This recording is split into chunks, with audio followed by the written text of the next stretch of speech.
बोलिए भारत माता की। ऐसे नहीं, अब हेमंत अध्यक्ष है। भारत माता की, भारत माता की। मंच पर विराजमान नवनिर्वाचित प्रदेश के अध्यक्ष आदरणीय हेमंत खंडेलवाल जी,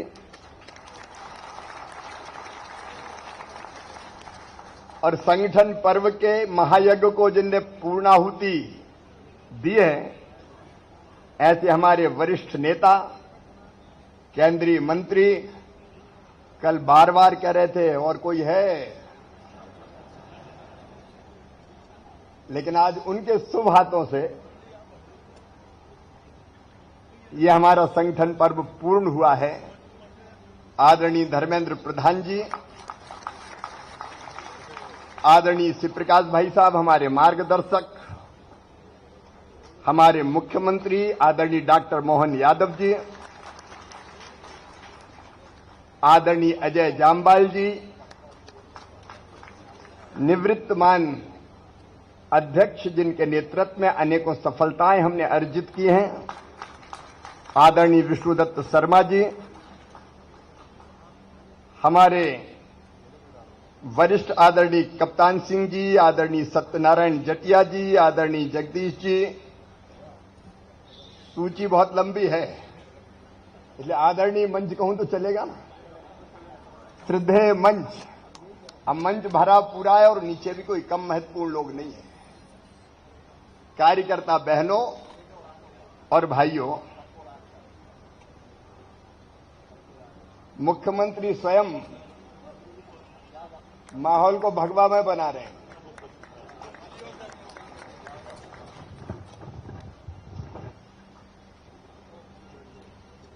मौसम भी सुहाना हो गया है, शीतल मंद सुगंध पवन बह रही है और इंद्रदेव ने भी आशीर्वाद की वर्षा की है। हेमंत जी अब अपने नवनिर्वाचित अध्यक्ष हैं, लेकिन उसके पहले मैं आदरणीय वीडी शर्मा जी को और उनकी टीम को हृदय से धन्यवाद देना चाहता हूं, बधाई देना चाहता हूं। उनके नेतृत्व में उन पूरी टीम ने जो काम किया, अद्भुत सफलताएं अर्जित की। विधानसभा के चुनाव, लोकसभा के चुनाव, चुनाव पे चुनाव, उसके पहले उपचुनाव, तो सब में हम विजय हासिल करते हैं। सरोज जी भी बैठी है, क्षमा करें,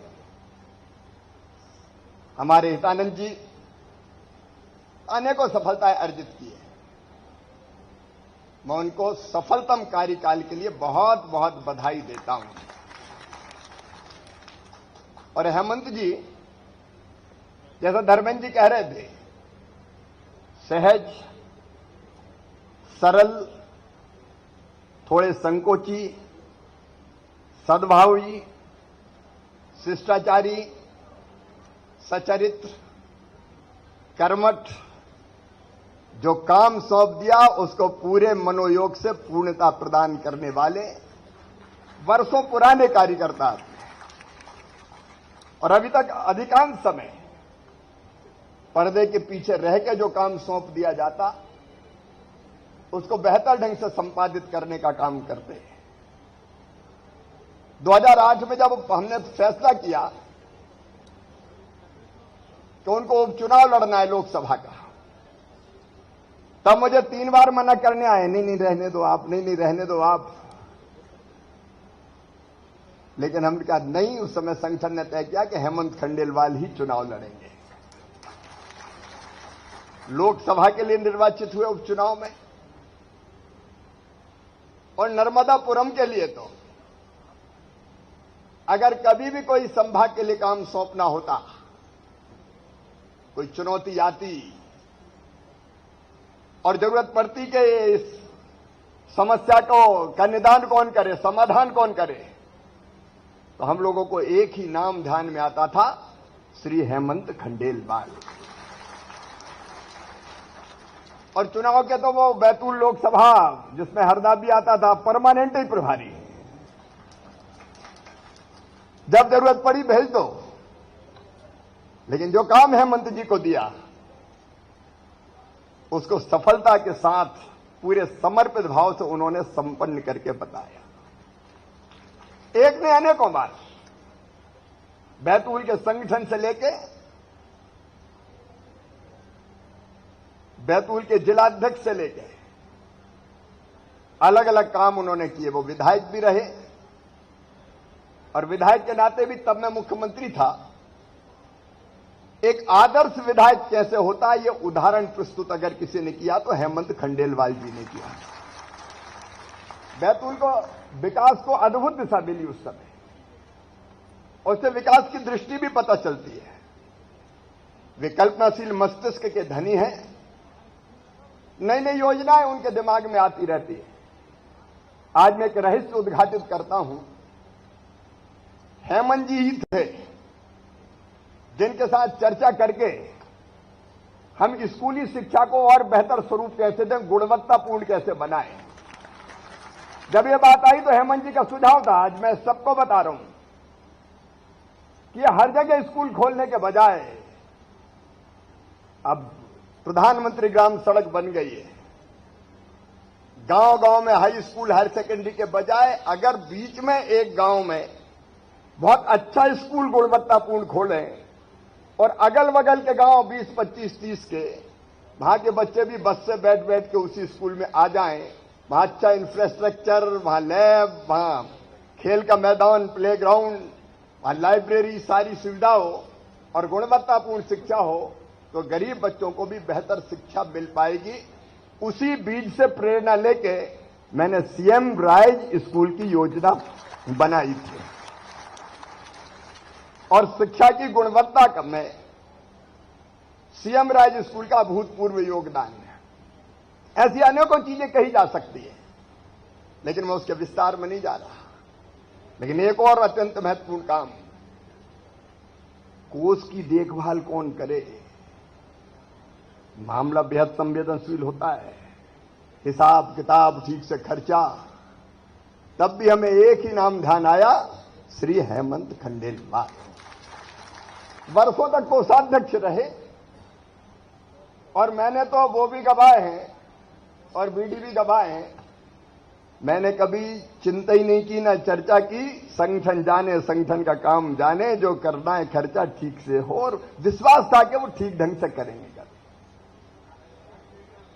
कार्यालय भी देख रहे हैं, कुशाभाऊ ठाकरे, स्मृति न्यास भी वो देख रहे हैं। और जब मुझे पूरा विश्वास है, हेमंत जी प्रणाम करो डॉक्टर श्यामा प्रसाद मुखर्जी को, जिन्होंने भारतीय संस्कृति, जीवन मूल्य और परंपराओं के अनुसार एक नया वैकल्पिक दल भारतीय जनसंघ की स्थापना की। प्रणाम करो पंडित दीनदयाल उपाध्याय को, जिन्होंने कहा था ये दरिद्र ही हमारा नारायण है, इसकी सेवा भगवान की पूजा है। प्रणाम करो अटल जी को, जिन्होंने कहा था हे प्रभु गैरों को गले लगा न सकूं, ऐसी ऊंचाई कभी न देना। लाल कृष्ण आडवाणी जी 2 से लेकर 86 तक और उसके बाद 182 तक, जिनके नेतृत्व में भारतीय जनता पार्टी का विजय का अभियान चला। कुशाभाऊ ठाकरे, हम में से आज कई कार्यकर्ता अगर कुछ है तो स्वर्गीय कुशाभाऊ ठाकरे जी के आशीर्वाद के कारण। वो भाषण से नहीं, वो आचरण से सिखाते थे। एक बार बैठक हुई बैतूल में, अगर याद हो, हम नेतागण प्रदेश कार्य समिति की बैठक,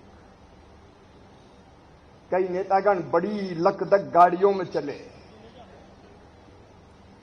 ठाकरे जी से पूछा काय से जाएंगे, तो उन्होंने चुपचाप बस स्टैंड की राह पकड़ी और राज्य परिवहन निगम गए, टिकट कटा के बस में बैठ गए। आचरण से सिखाते थे। उनकी तपस्या के कारण आज संगठन का यह स्वरूप है। उनके चरणों में आज प्रणाम करो हेमंत जी। प्यारेलाल खंडेलवाल जी, कितने नाम हैं। सुंदरलाल पटवा जी, कैलाश जोशी जी, कैलाश सारंग जी, नारायण प्रसाद गुप्ता जी, एक मालिका है हजारों लोगों की, जिन्होंने अपने खून और पसीने से भारतीय जनता पार्टी, पहले जनसंघ और भारतीय जनता पार्टी को सींच के आज ये स्वरूप प्रदान किया है। और प्रणाम करो आज जिनके नेतृत्व में 2014 में भारतीय राजनीति के क्षितिज पर एक नए महासूर्य का उदय हुआ, जिसका नाम है नरेंद्र दामोदर दास मोदी, जिन्होंने भारतीय राजनीति की दिशा बदल दी, दशा बदल दी। एक वैभवशाली भारत, एक गौरवशाली भारत, एक संपन्न भारत, एक समृद्ध भारत, एक शक्तिशाली भारत, एक विकसित भारत का निर्माण जिनके नेतृत्व में हो रहा है, जिनका हर क्षण भारत माता की चरणों की सेवा के लिए समर्पित है। और आज पूरे विश्व में भारत की विजय पताका लहरा रही है।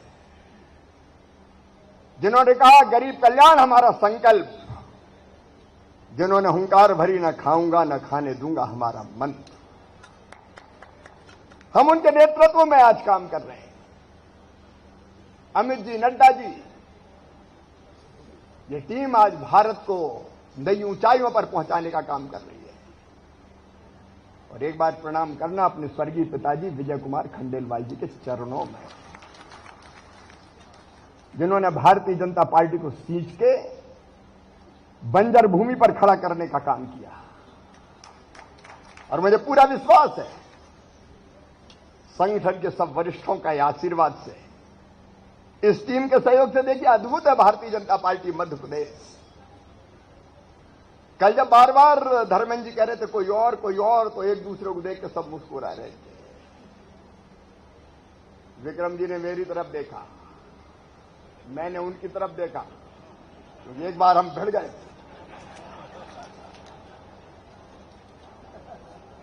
लेकिन अद्भुत है ये बीजेपी, देव दुर्लभ कार्यकर्ता।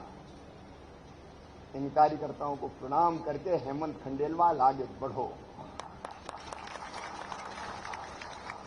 और दो ही चीजें, एक तुलसी बाबा ने कहा, मुखिया मुख सो चाहिए खान पान को एक, पाले पोसे सकलंग तुलसी सहित विवेक। मुखिया ऐसा चाहिए जो मौ की तरह हो, ये नहीं सोचता कि मैं खाऊंगा तो मेरे पास ही रहेगा, सब हाथ पांव सबको पालता है। और एक भगवान श्री कृष्ण ने कहा, जब अर्जुन ने पूछा सात्विक कार्यकर्ता कौन, तो भगवान श्री कृष्ण ने कहा मुक्त संगो अनहमवादी धृत उत्साह समन्विता सिद्ध सिद्धियों निर्विकारा करता सात्विक उच्चते। मुक्त संगो, संग से मुक्त रहना, राजनीति की भाषा में कहें तो गुटबाजी नहीं, सबको साथ लेके चलना, न राग न द्वेष, योग्यता के अनुसार कार्य। अनहमवादी मतलब अहंकार शून्य, वो आप हैं। और धृति मतलब धैर्य, असली परीक्षा बनने के बाद होती है। कई बार कदम कदम पे कठिनाइयां आती है, लेकिन धैर्य नहीं खोना, पूरी टीम के साथ मार्ग निकालने के प्रयत्न करना। वैसे आएगी नहीं कठिनाई, क्योंकि ये तो बहुत अच्छी टीम है। और उत्साह से सदैव भरे रहना। चुनौती बड़ी है, आसान नहीं है। 29 की 29 सीटें जीत चुके हैं।